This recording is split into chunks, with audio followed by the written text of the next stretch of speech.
I welcome you to Hansraj E Samvad in the fourth podcast, the much anticipated podcast series, I would rather say, with poet, professor, playwright, policymaker, public speaker, and administrator Dr. Devender Singh.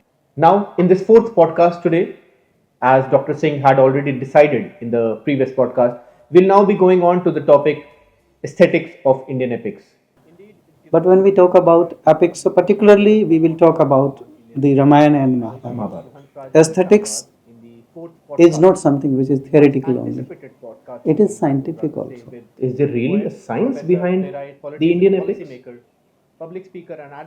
Without science and without particular way of doing, okay, you cannot do something which is remarkable, which can survive for millenniums together, forever rather.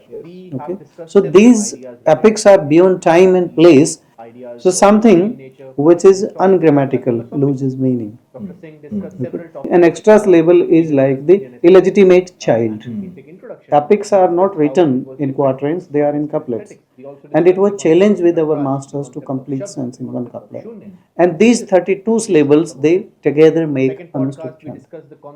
Anushtup chant, which is easy to sing, easy to speak, easy to convey meaning, easy to carry the sense.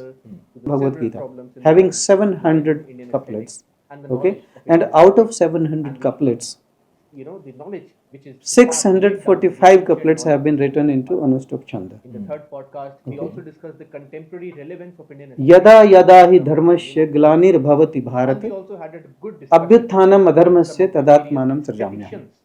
There are 74,000 verses from the Mahabharata which have been written into Anushtup Chanda out of 1 lakh. Isn't it scientific? 4 parts, 8 syllables, stress, unstressed, small, large. Okay, Anushtup Chand means up and down, up and down, up and down. Okay, and if you divide 4 parts, when the whole universe is moving in this particular structure, they were bound to write as per the movement of the universe. And they did nothing on their own. They just followed the nature. So structure is a vehicle to carry the meaning of the verse. So in both the epics, this is the similarity, and this similarity goes across the epics. Okay? I don't think it's available anywhere on YouTube right now. I mean, in such details, and you also showed how there is this huge similarity between Ramayana and Mahabharata, even though they both are, they both are absolutely different, set up in different spaces and set up in different generations. So that was a very vital takeaway. This is not within my capacity to analyze such a great work. Okay? I'm a very tiny being. Okay, if I can do 1% of the expectation of the God, so my life is, then I'll think my life is meaningful. I'm very humble to accept it that this is beyond my capacity what I'm doing. So after pondering over a lot and diving deep into that ocean, I have taken 10 points, 10 philosophical foundations. And let me tell you one theory of sentiment and how sentiment is created, which is very scientific, recent theory, pairing of neurons. Those neurons of the audience or the reader and neurons of the performer or the writer, they are paired.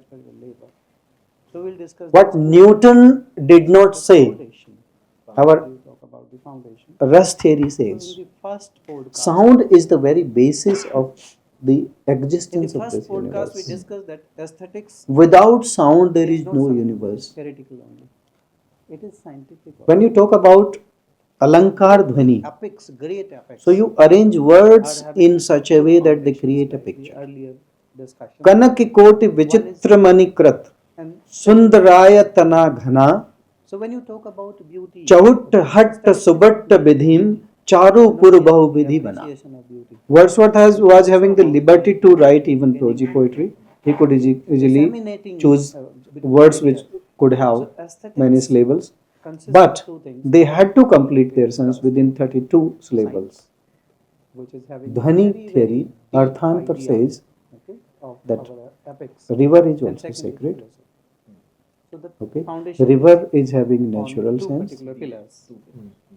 So if you remember Tagore, he was interested in listening to the sound of undulating movement of water. How beautiful it is to live in that village which is on the Ganges.